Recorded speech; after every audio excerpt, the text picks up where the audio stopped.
Hey ladies and gentlemen, Adrian here for Digital Dojos, and today we're going to be covering Apple's September 10th iPhone 11 and 11 Pro / Pro Max event. And yes, if you're wondering, I did screw up that intro multiple times beforehand. Alright, that being said, there's a lot of things announced today, with the main focal point being that of Apple's iPhones, and I'm going to definitely get into that and my thoughts and opinions, but I wanted to quickly go over the other announcements that were made as far as services and hardware. First, being services. Apple is really getting into the services game pretty heavy this year. They're providing the hardware. They want to provide the software to go along with that. And that is by the likes of things like Apple Arcade, which is an all-in-one gaming service. You pay $5 a month and you get access to 100 plus games, all in one subscription, no in-app purchases, no ads, one subscription, paid upgrades, and you get to play it across your series of devices. You can play it on iPhone and then pick it up on your iPad, pick it up on your MacBook, pick it up on your Apple TV in your living room on the big screen. It's reminiscent of that of like the Nintendo Switch kind of form factor and how you can kind of pick up and play as you go, but for the Apple ecosystem, and it's promising. You can share this with up to 5 family members. You have some, really obviously exclusive titles for Apple, and Apple definitely has that app developer ecosystem. So they really focus on the keynote on some of the titles. You can go over to Apple Arcade on their website and check out some of the titles that they're kind of touting as their flagship games right now. And the way I look at it is, if you think if even one of these games is worth like $5, like if you would pay $5 to play one of these games and own it, then you get all that and more with your $5 a month subscription, which isn't too bad when it comes down to it. 100 plus games, really useful for families, from siblings, kids, etc. So that's Apple Arcade. Now, the other side of that is Apple TV Plus. This is their streaming service to compete with the likes of Netflix, Hulu, HBO, you name it. It's Apple coming into the space in their own way, and if there's any company that has the money and wherewithal to do so, it's going to be Apple. And this is also coming in at just the $5 price point. Now, this is going to be announced or officially released in November 1st, while Apple Arcade comes out in September 19th, not too long from now. You have the ability to get a 7-day free trial with the Apple TV Plus.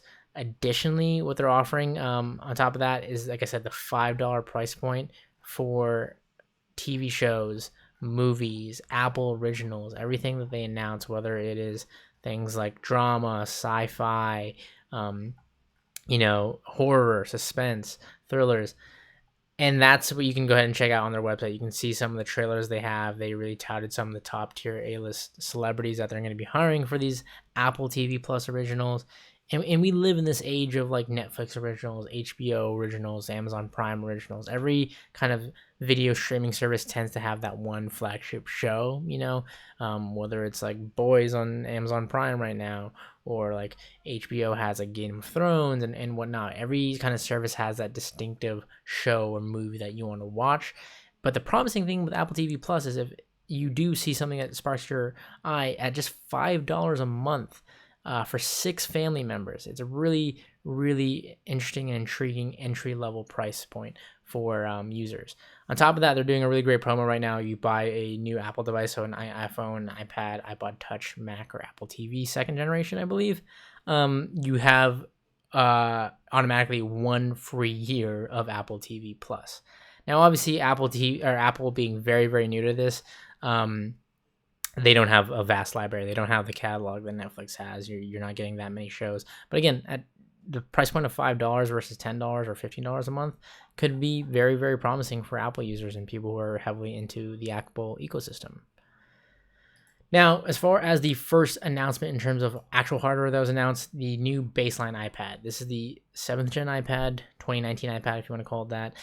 This is the iPad getting all the kind of nice bells and whistles for like the everyday consumer and user. This is a 10.2-inch Retina display, support for smart keyboards with the new Smart Connector, very similar to what I have here on my iPad Pro, for example. Smart Connector allows you to connect these cases like such and connect a keyboard without having to use things like Bluetooth. It also has Apple Pencil support, and most importantly, it has support for iPad OS, which is really, really a big game changer in my opinion. It's the reason I actually got my iPad Pro.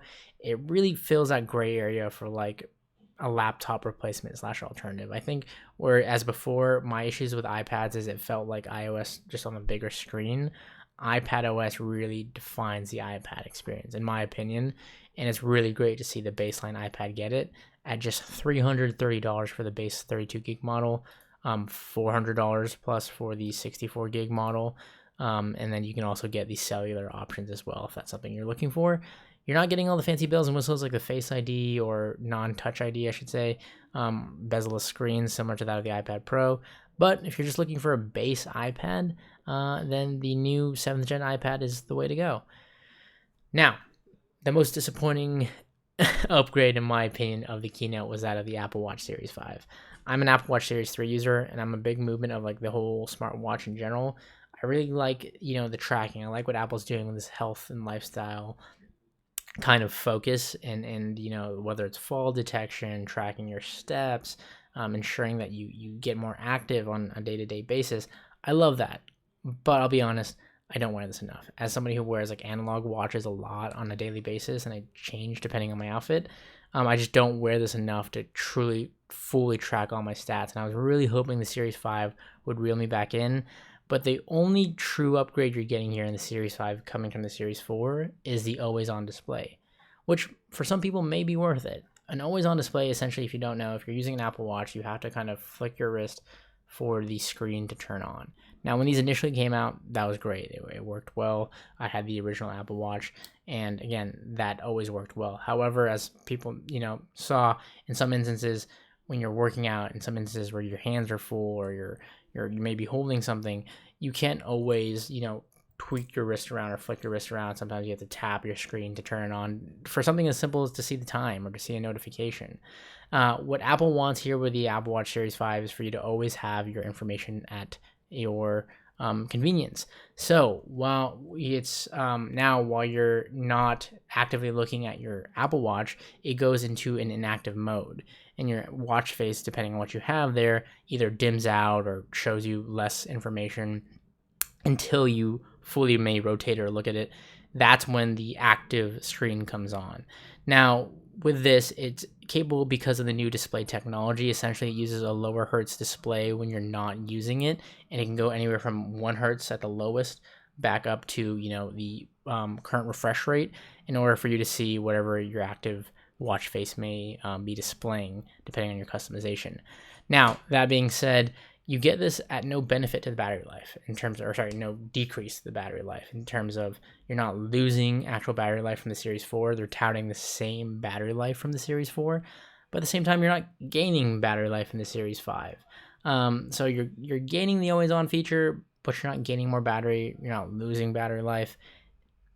It's a kind of like a win-win situation, but win-loss, depending on how you look at it. Outside of that, you get a compass. You get the new S5 chip, which will make watchOS slightly faster and improve performance.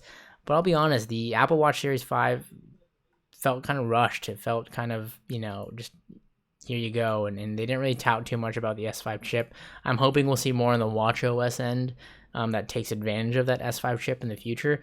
I think right now, if you're on the Series 4, you don't need to upgrade. It's not a necessary upgrade.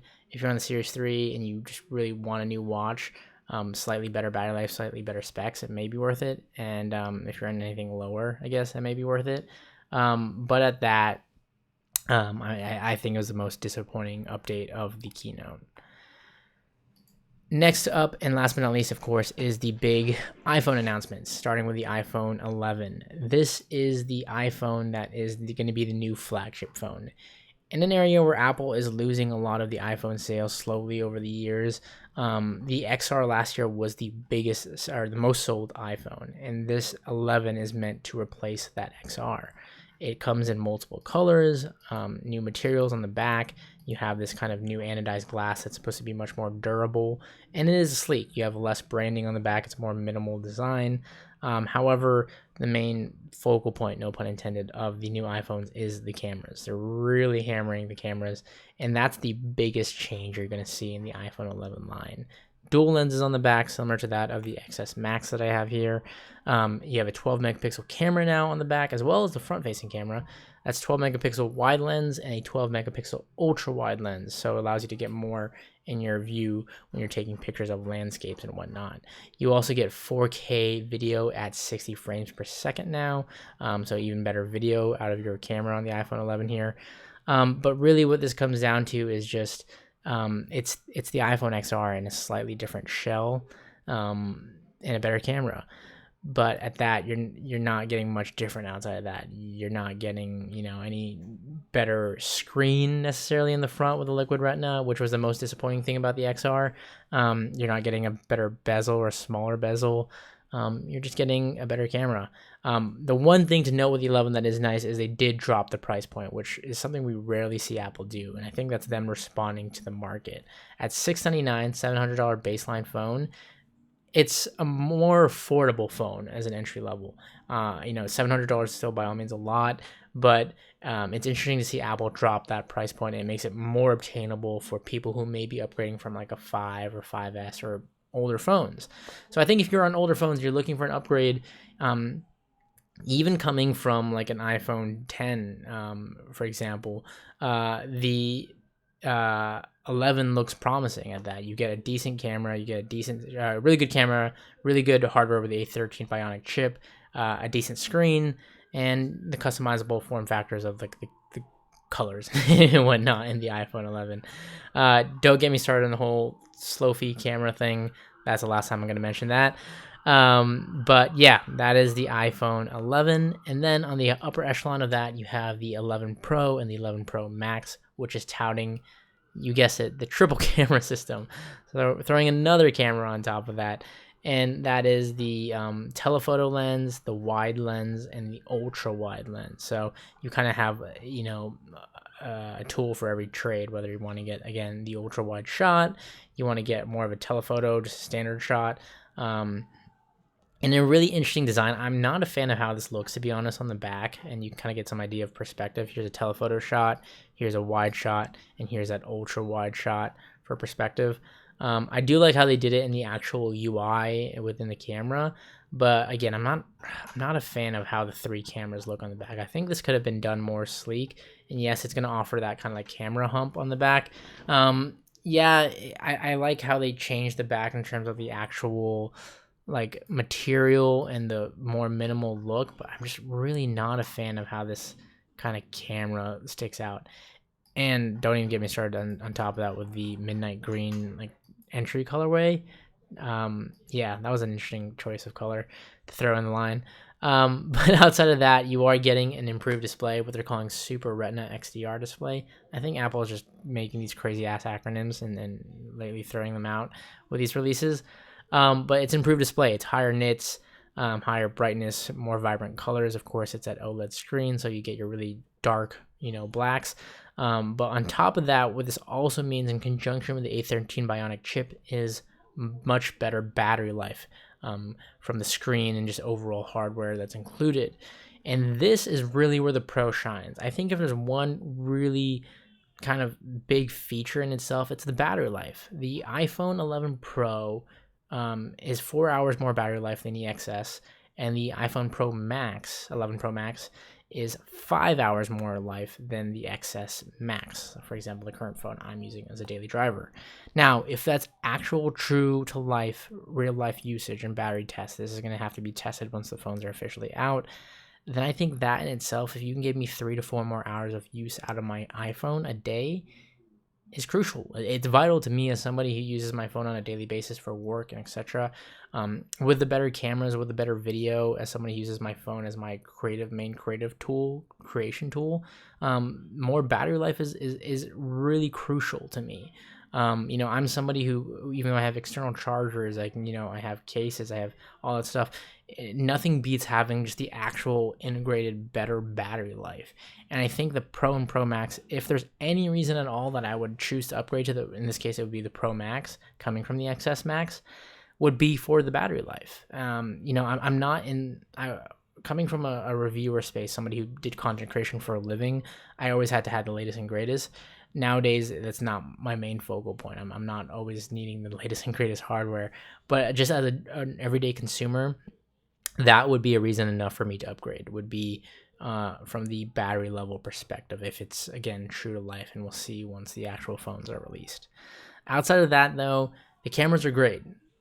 The improved screen is nice. You're gonna get faster hardware. I mean, you expect these with phone releases. I've seen so many of. We've come a long way from this guy right here, the original iPhone. Don't get me wrong, but at that, like, iPhones and smartphones in general have come a long way. Whether it's Samsung, Huawei, or Google, who are all doing really great flagship phones now. I really wanted to see Apple take a further leap in this iteration of the iPhone 11. Um, and they're getting there, small steps. It's nice to see them dropping the price. The cameras are great, don't get me wrong. They're still one of the big leaders in that category when it comes to photos and video. But I just wanted to see a more cutting edge push in terms of design and forward thinking. We still don't have USB-C on the iPhones, which is baffling to me, since the laptops are all USB-C. The desktops are even going USB-C. We still, don't have, I guess, things like bilateral charging, which I was hoping to see, and stuff like that, isn't too crucial. I know Apple doesn't like to go into like really like forward pushing technology right away. They'd rather do it right than do it first. And even though we see other flagship devices pushing that out, that's not too crucial to me. But I do want to see Apple kind of push the boundaries a little bit in these flagship releases for like a 11 release versus like, when you're going from like a 5 to 5S or X to XS. Those are speed increases. I was hoping to see more of a incremental change, or beyond incremental change here, other than just the camera technology, which is by all means still great.